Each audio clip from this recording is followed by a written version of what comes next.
Now let's take a look at the bone, or the osseous tissue.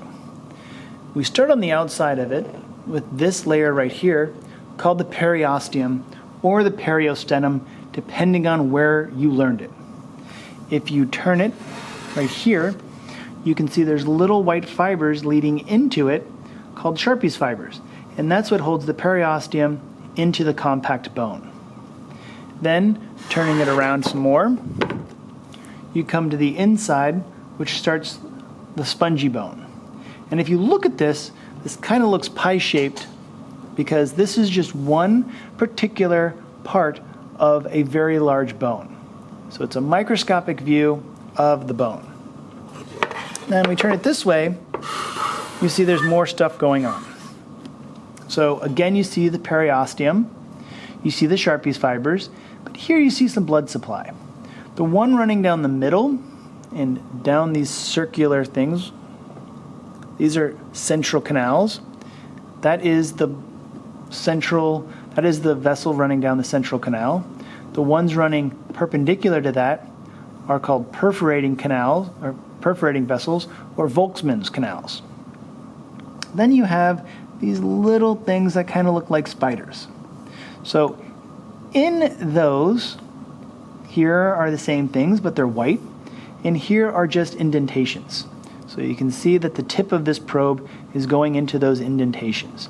Those indentations are lacunas, or a space.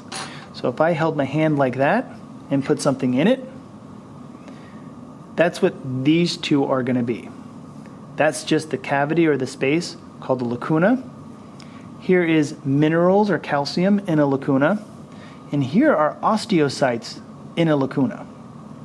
Now, if I tip this up, you will see that you'll see these sheets or plates running around the outside of the bone. And here on the inside, you see a lot of concentric circles. The difference is these are all lamella or laminar structures, or just structures laid on top of them, but these are circumferential lamella because they run around the entire circumference of the bone. These are concentric lamella because these are concentric circles, so concentric lamella, concentric lamella. Here, you see the different layers of the concentric lamella. Now here somebody drew around the outside of this concentric lamella. And you can see that if I go on the outside, there are going to be concentric circles attached to something else. The outermost circle and everything in it is going to signify that this is one functional unit or an osteon. If I turn it back up here, you can see all of this and everything in that wedding cake structure is an osteon. The same thing with that structure. So when you're looking, these are concentric lamellas, but the outermost ring and everything in it indicates it's a osteon.